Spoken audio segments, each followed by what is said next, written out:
Welcome, everyone. My name is Ahmed Bashir. I'm going to be starting us off today here with a multi-part series. This is part two of a multi-part series that we've been doing. Part one was last week. If you haven't had a chance to have a look at that, we're going to put a link to that, and you can go watch it on YouTube. But in essence, we're talking about MCP and how DevRev has embraced MCP as a way to really streamline and create the best experiences for all of our customers, developers. And today we're going to hear a little bit more about how we're doing the same for PMs, product managers, project managers, and so on. What I would say is that in a world that we see today where conversational AI has really taken off, this gives us an incredible opportunity to embrace a written culture. This is something we've always wanted, a written culture, not just a spoken culture.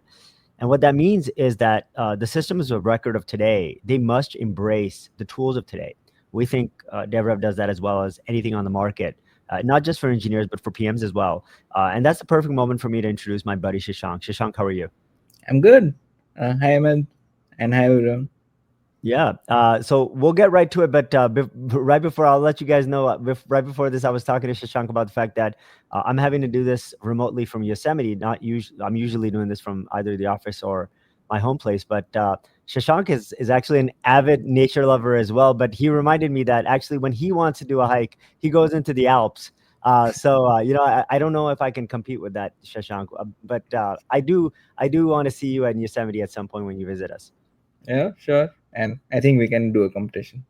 Sounds good. So Shashank is one of the PMs on our team, and he's embraced MCP. And I wanted everybody to see what his work stream looks like. One of the product members, his what I found is that his work stream is really the modern work stream. And where do we want to start today, Shashank? I know you had a couple of topics that you were thinking about, and we asked you to kind of unwind that thinking live on this live stream. Yeah, yeah. So yeah, we have been, I personally work on the automations and the workflow platform, and we have been, recently planning about the next quarter, and then while of course, planning, we want to make sure that hey, I am on top of all the customer feedback that is coming to our product, and then maybe I was thinking probably just use, let's say, Claude plus our MCP tools and see how we could do that with that. Yeah, absolutely. Why don't you bring up your screen? And what I want to say here is that one of the values, I would say one of the chief values of DevRev is that it constantly keeps teams connected to the product and most importantly the customer. But in a live, thriving business, you still have to maintain some kind of connectivity with that content. You have all the information in our knowledge graph, and it's related deeply. So you've got features, enhancements, products that are being sold to customers. You can see what that usage looks like. You can see what the feedback looks like. But you Yep. still need a workflow. You still need the discipline to actually go and access that information and do something about it. And there's many ways that we've tried to make that very easy. And what we're seeing today is probably one of the simplest and most straightforward ways to do that. So Shashank, take it away. Yep. Yep. So yeah, Claude. Before I also start, Claude is something that I've been using for some time, but really after we connected it to our data, that's where I think things got much more interesting. As you can see, we have a number of tools here, Ahmed, which connects it to DevRev, searches the records, creates records, and a few others like that. Yeah, and that's really just, again, we showed this when we were talking about Cursor last week, but Mhm. it's just simply how you configure an MCP server in Claude. And Yep. yeah, thanks for showing that. Maybe we'll put a link to the documentation on how anybody can do that. Sure, sure. And probably let's start with a very top of the mind question for me, which is, hey, I really want to make sure that I'm on top of all the current themes of customer feedback that I'm getting on automations and workflows platform. And before I even start, let's say that hey, I really want the extended thinking feature enabled here, which I really like the most. Yeah. And that's what I love about products like these. Once we connect it to DevRev, we're not only getting better because DevRev is obviously introducing new features and getting faster, more personalized, and more accurate over the weeks and months, but we're also able to take advantage of features that are out there in the field. And so it's just getting better both ends.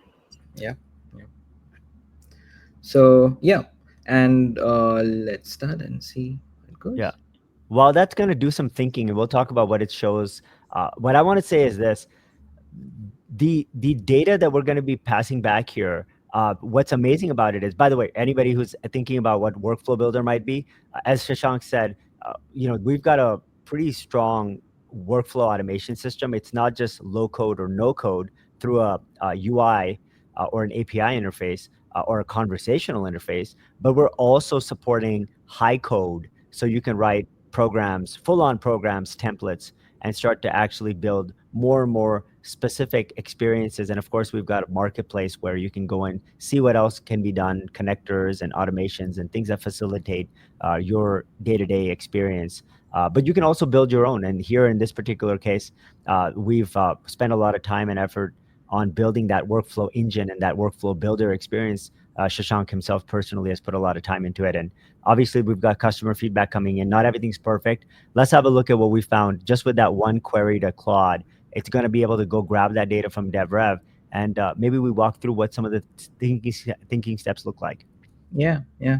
So I really like about, first it kind of plans out what it needs to do, uh, and as you can see, it plans that, hey, I need to search through issues and tickets both, uh, and then it is using the search tool in DevRev to first, search for records related to this query, and then also getting a bit more deeper into each of those records to get more contextual information about this. Yeah. What's perfect about where things are headed, and by the way, I mean, if you ask me, it's just going to get better and better. Modern LLMs are not just doing next token prediction anymore. They're planning and they're reasoning. And we're seeing that here in this particular case with Claude and their frontier models. What I love about DevRev is we just said DevRev, and this thing already knew that it could get all the information that's necessary to answer Shashank's query about the customer themes straight from DevRev. And it understands that the feedback from the customers, the named entities, the actual customer named entities, the actual tickets, the work associated with the tickets, if there was development work associated with it, even enhancements, products, features that are associated with what that customer is consuming. All of that information is already in our system as part of our knowledge graph. And so, with simple semantic search or hybrid search APIs, which are available through our MCP server, you can get access to all of this information. And we're going to give you the most related information to the query that you're making. So it's that easy. Obviously, MCP is only as good as your APIs and how well they're annotated and really how well they work. And because our hybrid search capability is so strong, you're able to do it this simply. Yeah, yeah. So yeah, let's look at what we got. Okay. Hmm. So What do you think? there's, yeah, feels pretty good actually. I mean, in fact, a lot of these themes are really top of the mind for our team actually. And documentation is on the top, and I think that's true. Yeah, I'd say missing node types. Another way to say that is we want to have even more actions built in Yes. the library. As you build more and more sophisticated workflows, people want more out of the box capabilities in terms of what you can do. Mhm. We understand that, and obviously, it's going to keep getting better week over week. But we've already done our planning for the quarter. Yeah.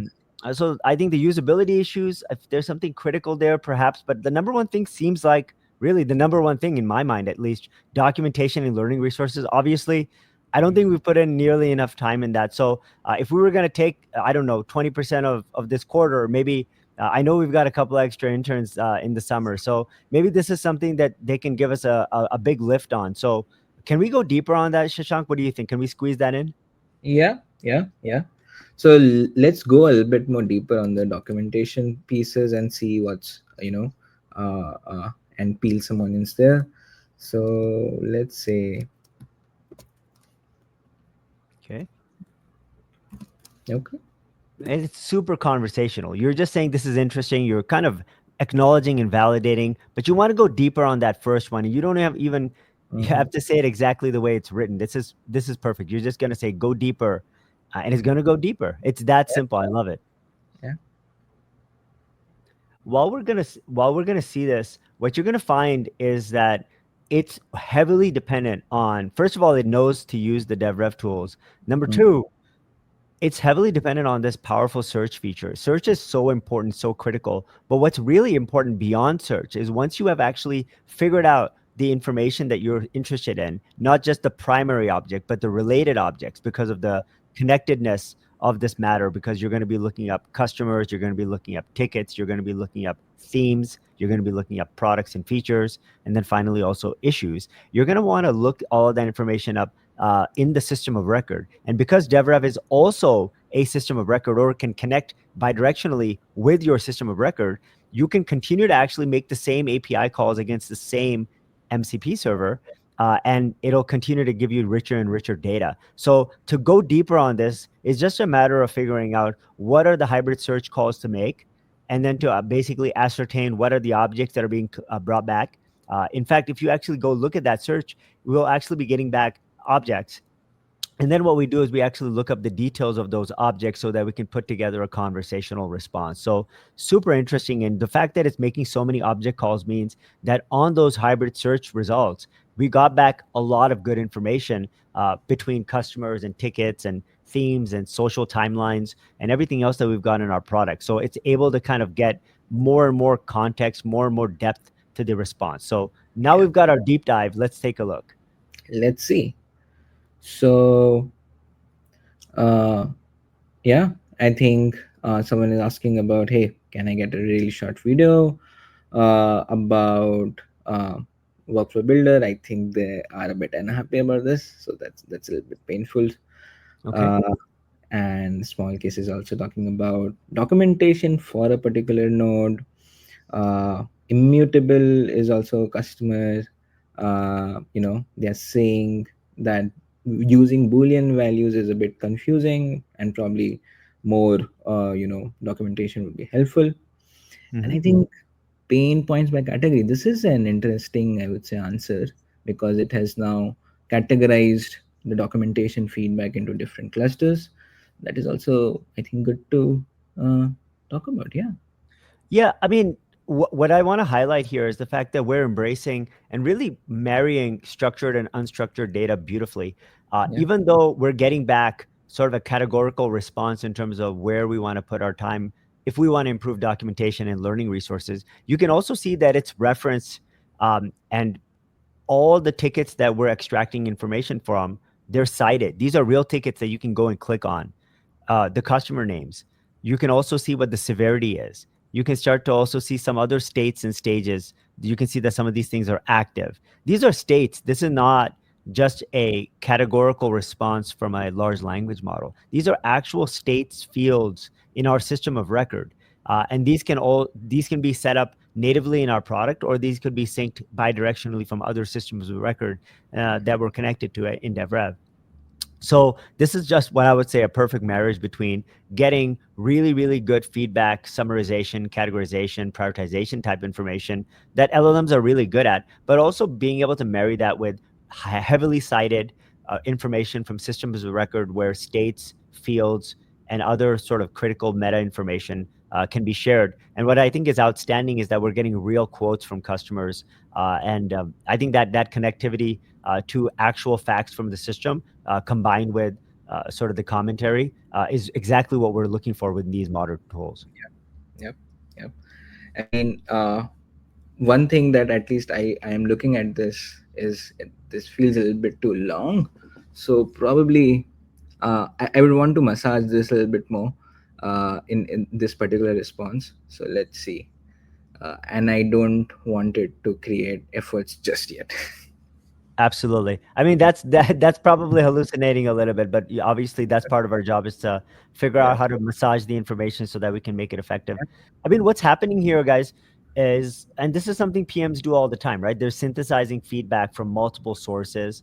In this particular case, it's as simple as asking questions, and because we have all the customer information, tickets, issues, and opportunity information all in one place, we can do it very easily. But this is part of the job. And what I like about it is that MCP is sort of bridging the gap between AI and business systems. So you've got AI, but without business systems that are providing the critical information, it's just going to be imagining what you should do. But here in this case, we're not actually imagining anything. We're actually going back to the source and finding out what those real priorities look like. Yeah, yeah. So let's try to do this.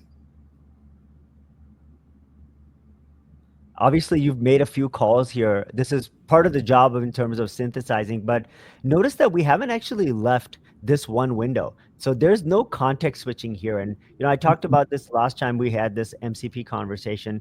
The past example was in Cursor, but a lot of times it's not the cognitive burden of having to solve hard problems, especially in high functioning companies, high functioning teams. They're not bothered by the cognitive load of a hard task, but what bothers people is when they have to do context switching, because context switching is the real cancer. It's what kills the productivity, the flow. And Mm, what we're seeing here is we're seeing a lot of rich information, very, very few clicks, yeah. tapping the keyboard, writing some one or two sentence statements, and getting deep information back, and then massaging the information to get the right context, maybe make it look and feel the way you want it to look, and Mm. go deeper into spaces where you want to explore further. But exploration has never been easier and more conversational. Yeah, yeah. And what I am also liking here is that these are like really real categories of documentation problems, and I would say, and then categorized it and put some, frequency of these, request based on the recent tickets, right? So Yeah. that's also really good. It is good. I mean, and Shashank, let's be honest. If you had to do this, I don't know, 9 months ago or 12 months ago, we would be talking multiple system logins. We'd Yeah, probably be doing some pivot tables right now in a spreadsheet. We'd be doing some manual data exports. You'd probably be trying to create some kind of charts and graphs for me.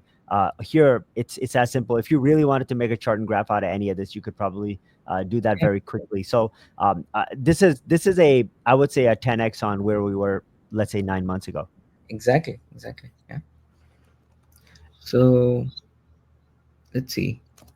What I would want to do is actually uh, now, I mean, at this stage, I really want, I'm now also thinking that how this could be inside the app.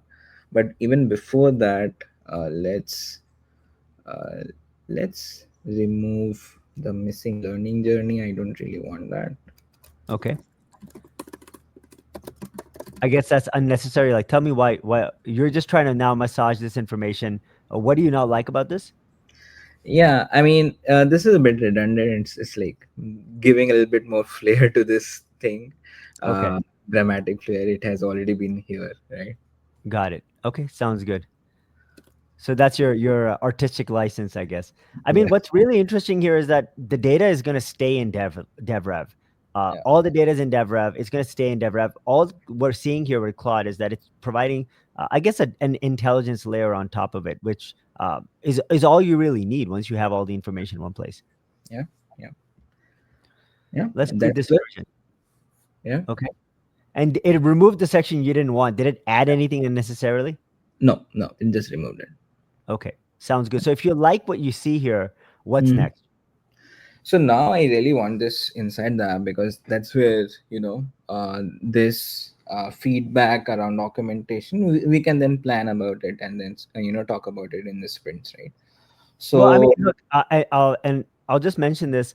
Everything we've done here, this has been a single player experience. Now, obviously, when you're working, there's going to be moments where you have to just kind of do your work. But at some point, this work has to go back to a place where you can align stakeholders and communicate clearly and openly, have that transparent line of communication. And obviously, here we're talking about prioritizing some new work.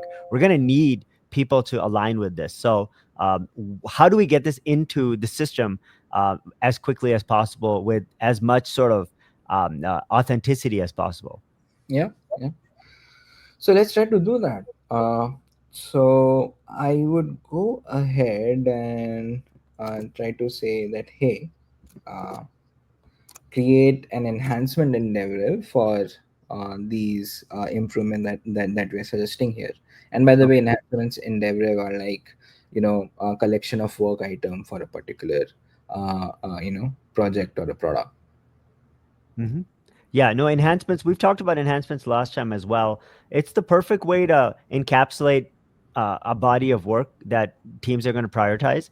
And what it does, it really sits at that perfect boundary between what customers consume, specifically features and products and capabilities, and what developers produce, which are, systems, services, libraries, documentation, for example. And so the enhancement is going to be able to connect all of that, meaning to say it's going to have relationship with tickets or opportunities, is going to be able to name names in terms of customers that are going to be impacted or who are going to benefit. But it's also going to give you what you traditionally find in a project or an initiative, which is the set of issues, the priorities, the ability to actually discuss them in a timeline, and many other things that we'll see here. But let's see how effective it is in actually creating that enhancement and how deep it goes. Yeah, let's see that. So this thing is thinking now. So you basically said create an enhancement in DevRev, and I guess you're expecting it to create an entire enhancement for you. So let's see what it does. It's created an object. Let's see if it did the right thing. Ooh,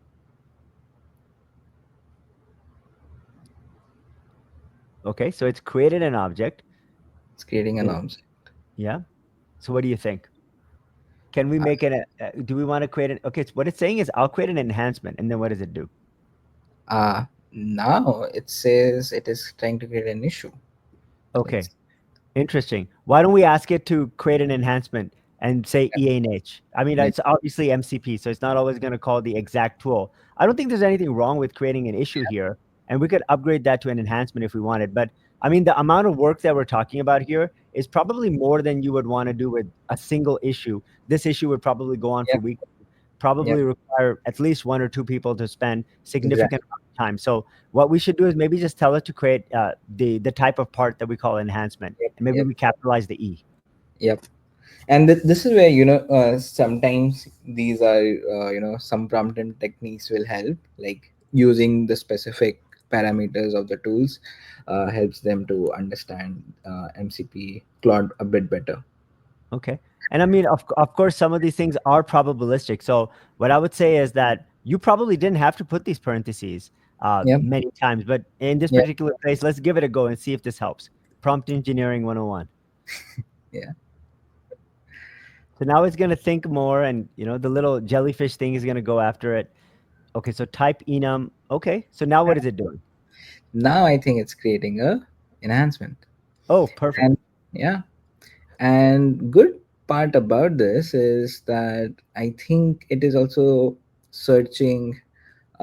It has context about my user identity because I have been talking to it. So we have a tool which knows about your user ID in DevRev. So it has created and made me also the owner. So that's pretty much good, right? Okay, and I'm seeing some of this stuff.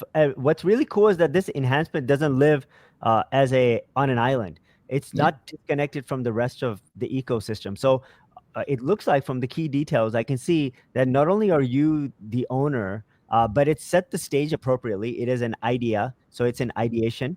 It's an enhancement. And this enhancement is actually connected to the rest of the parts that we have in our system. And in this particular case, this is an enhancement to a specific capability that we have in our product, which is the workflow automation engine. And that is exactly the right part that we're trying to enhance here. So I love it. I mean, I could keep reading this, but Shashank, why don't we do this? Why don't we actually take this information and see if it reflects back in the product itself? Because now the next step for you is going to be to try to sort of see if we can get stakeholder alignment, right? So yeah, can we go into the product and actually see what this looks like? sure, sure. 5854. Let's see how quick it is to search for that and if it exists. Yeah, let's see.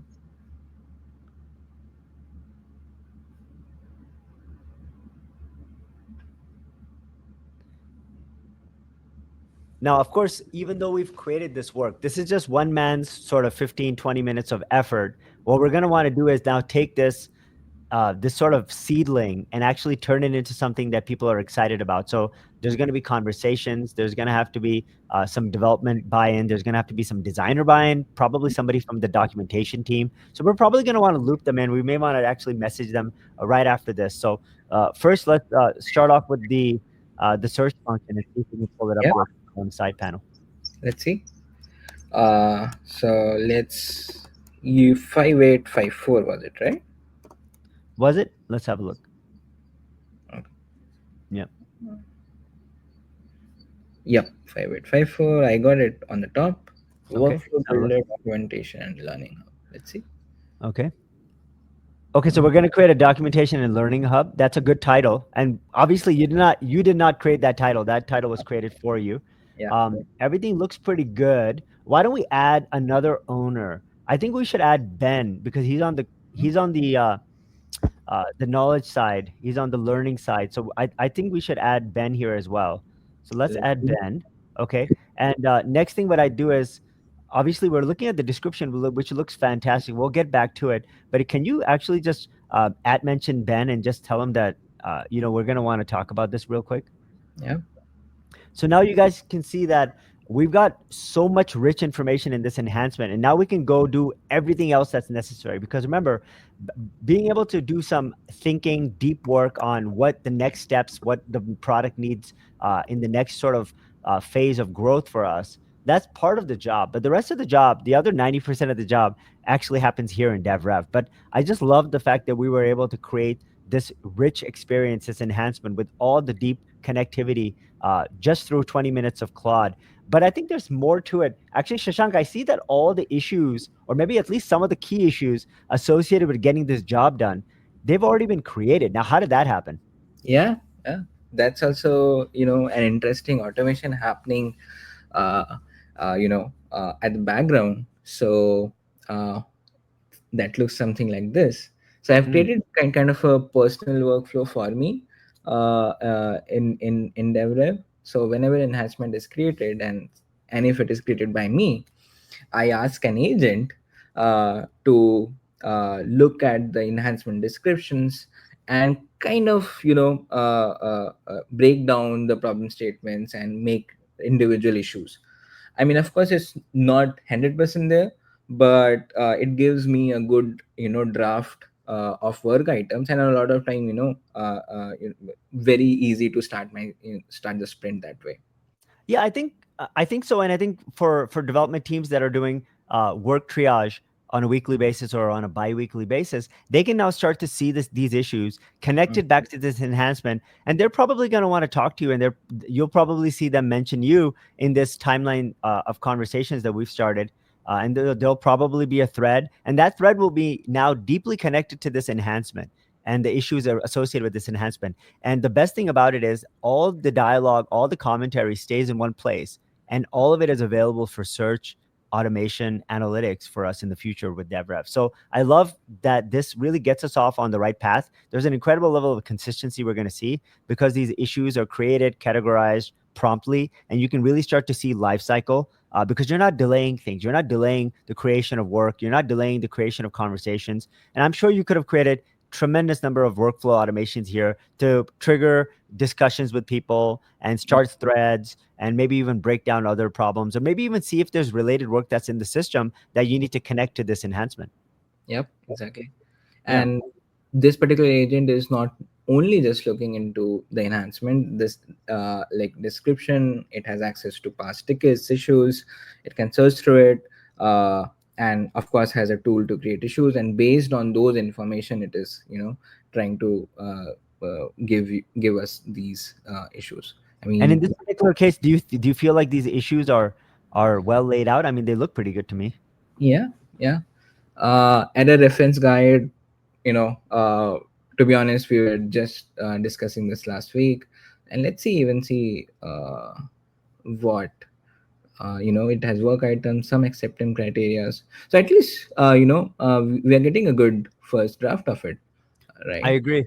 I mean, look, I mentioned this last time as well. We're not looking for more work management, right? We're looking for work observability. And there's Yeah. always going to be, doesn't matter if you're a software engineer, if you're a tech lead, if you're a PM on the team, there's always going to be this paradox between serving the team, serving the customer, right? And we see this around like, what it takes to create a work item, work creating an issue, creating an enhancement.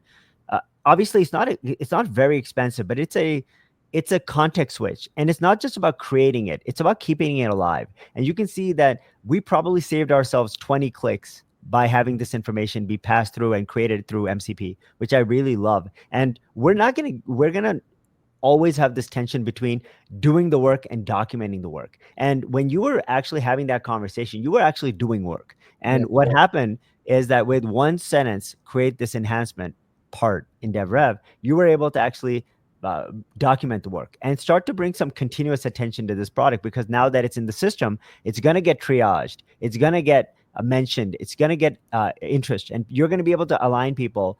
And this sort of cognitive dissonance that we found between building and reporting, it's gone. And we sort of drop all the forced rituals and we just get to work. And we Yep. get to work, and it's, we always talk about how work starts and ends conversationally. And that's what we're seeing here. The work started conversationally. And now for everybody else that you're going to mention, you're going to have subscribed to this enhancement, you're going to bring them in here because they have skin in the game. They're Yep. going to actually start conversationally engaging with you as well. And that's going to really kind of get things going on the right path. Yep. Yep. Exactly. I mean, uh, probably I will actually talk to Ben today on this. Okay. Well, I love it. Well, why don't you go do that?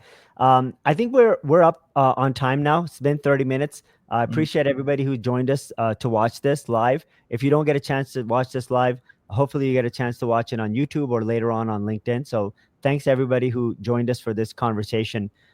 If there are questions that come in later on, we're happy to have some discussions on LinkedIn itself.